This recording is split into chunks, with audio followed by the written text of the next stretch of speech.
यीशु मसीह के पवित्र और सामर्थी नाम से हम आपका अभिनंदन करते हैं। मैं शिव शंकर तिवारी आज एक और वचन आपके सामने रखना चाहता हूँ। ये वचन बहुत परिचित है और हम दृष्टांत को अच्छी तरीके से जानते हैं। ये मरकुस की किताब उसका 2 अध्याय और उसकी 3 से लेकर 5 आयत तक यहाँ पर इस प्रकार से लिखा है। और लोग एक झोले के मारे हुए को अर्थात लकवे के मारे हुए को 4 मनुष्यों से उठवाकर उसके पास ले आए, परंतु जब वे भीड़ के कारण उसके निकट न पहुंच सके, तो उन्होंने उस छत को जिसके नीचे यीशु मसीह बैठा था खोल दिया, और जब उसे उधेड़ चुके तो उस खाट को जिस पर लकवे का मारा हुआ पड़ा था लटका दिया। यीशु ने उनका विश्वास देखकर, ध्यान दीजिएगा, उसका विश्वास देखकर नहीं, लेकिन उनका विश्वास देखकर, ये बहुवचन, ये प्लूरल फॉर्म को दिखा रहा है। उनका विश्वास अर्थात वो 4 लोगों का विश्वास जो उसे उठाकर लेकर आए थे। यीशु ने उनका विश्वास देखकर उस लकवे के मारे हुए से कहा, हे पुत्र, तेरे पाप क्षमा हुए। विश्वास किसका काम किया? उन 4 लोगों का।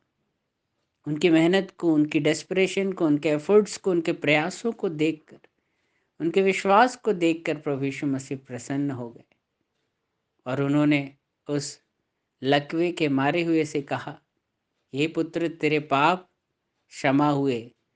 अब वो रोगी रोगी नहीं रहा, लेकिन यीशु मसीह ने उन 4 लोगों के विश्वास के कारण पहली बात उस लकवे के मारे हुए को पुत्र कहा, उसे अपना पुत्र बना लिया। और दूसरी बात, यीशु मसीह उस लकवे के मारे हुए से कहते हैं, तेरे पाप क्षमा हुए। कितनी धन्य बात है। आज आपने देखा, एक बीमारी की अवस्था में पड़ा हुआ इंसान जो न खुद चल के जा सकता है और ना ही उसके अंदर इतनी हिम्मत थी कि वो विश्वास कर पाता, उसके अंदर विश्वास करने की भी ताकत नहीं थी। हो सकता है वो अनकॉन्शियस स्टेट में भी रहा हो, कुछ नहीं कह सकते।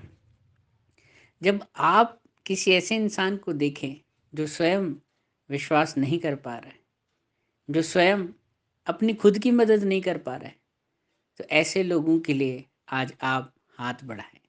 आज आपके भी चारों ओर ऐसे तमाम लोग हैं जो न सिर्फ शारीरिक रूप से बीमार हैं, लेकिन आत्मिक रूप से भी बीमार हैं।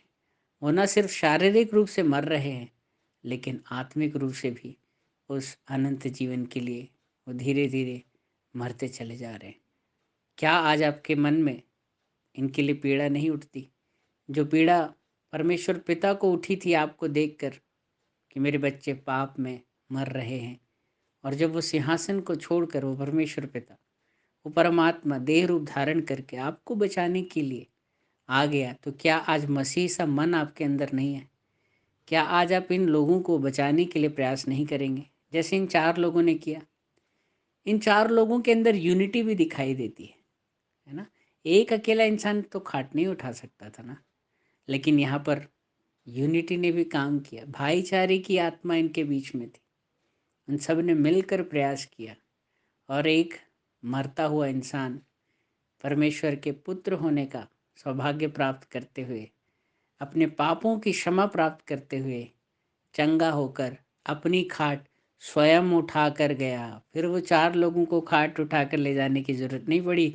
उसमें इतना बल आ गया कि वो अपनी खाट को खुद उठाकर लेकर गया। जैसे यीशु ने कहा कि हे पुत्र, तेरे पाप क्षमा हुए, और जैसे ही पाप क्षमा हुए, उसकी बीमारी भी चली गई और उसके शरीर में बल भी आ गया और वो जीवन से परिपूर्ण हो गया और अपनी खाट को उठाकर वो खुद गया।